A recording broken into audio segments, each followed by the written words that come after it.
In here, I'm just going to quickly run through the latest information. It's Tuesday the 14th of October, and you can see our webpage on the screen.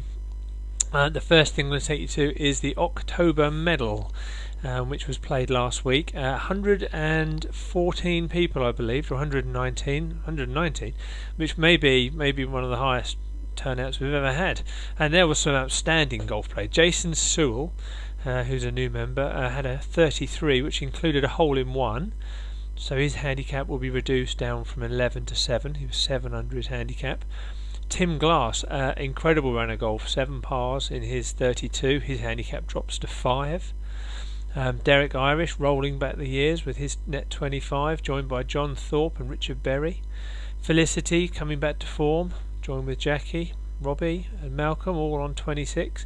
So the lower you are, the more under par you are, par being 29. So all of you who are 28 or better will see handicap improvement. So congratulations.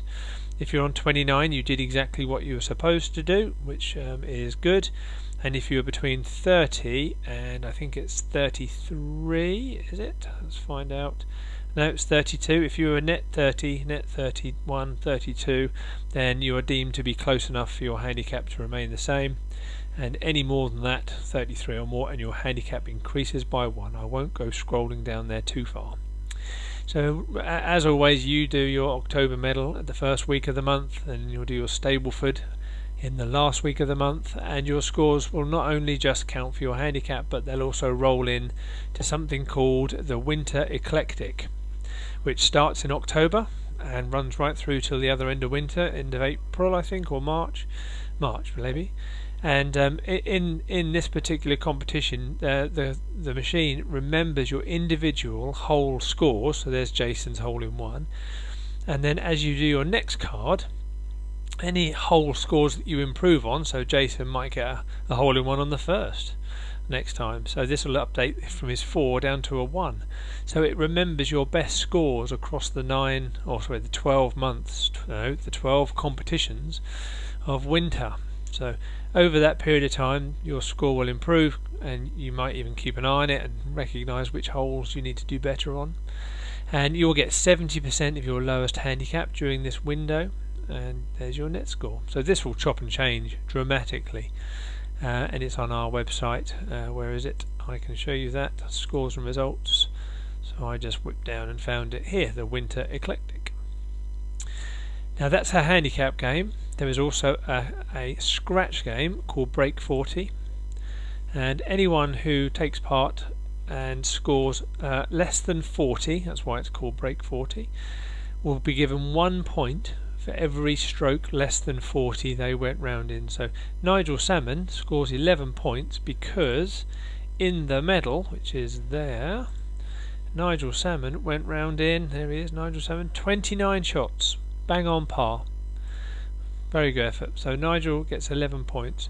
And what happens is, again, for the 6 months between October and March, these points add up, and the top 16 people, which at the moment is down to sort of Derek Irish, oops, get rid of that. The top 16 people will go into a scratch knockout in the spring. So this is scratch golf. This is the purest form of golf.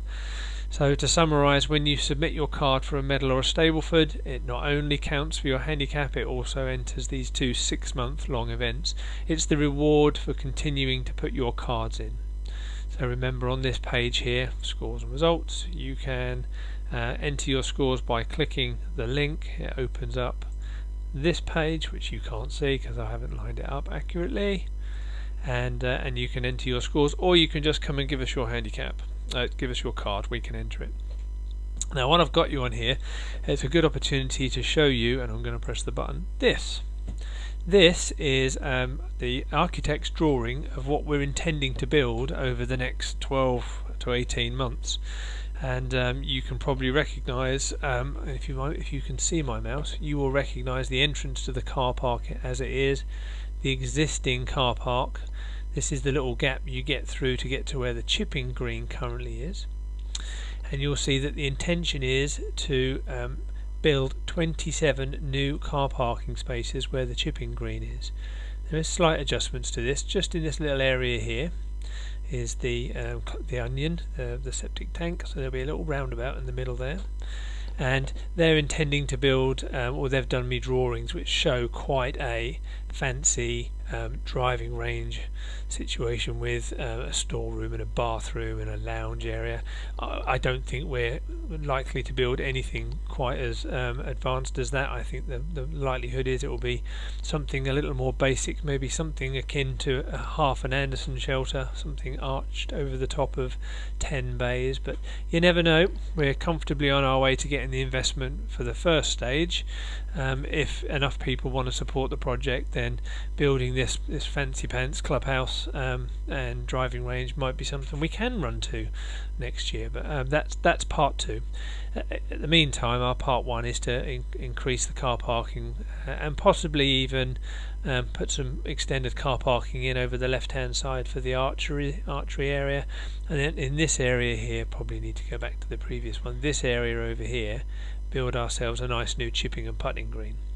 So potentially some more archery parking because they use this area, and then put a chipping green over in here.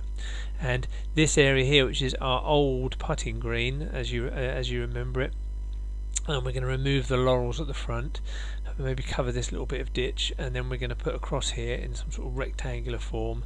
We're going to put 5 outside bays. It is an absolutely stunning view because it's higher than the field, and it's a beautiful lookout onto the driving range. So that would be a really nice place to stand and hit golf balls.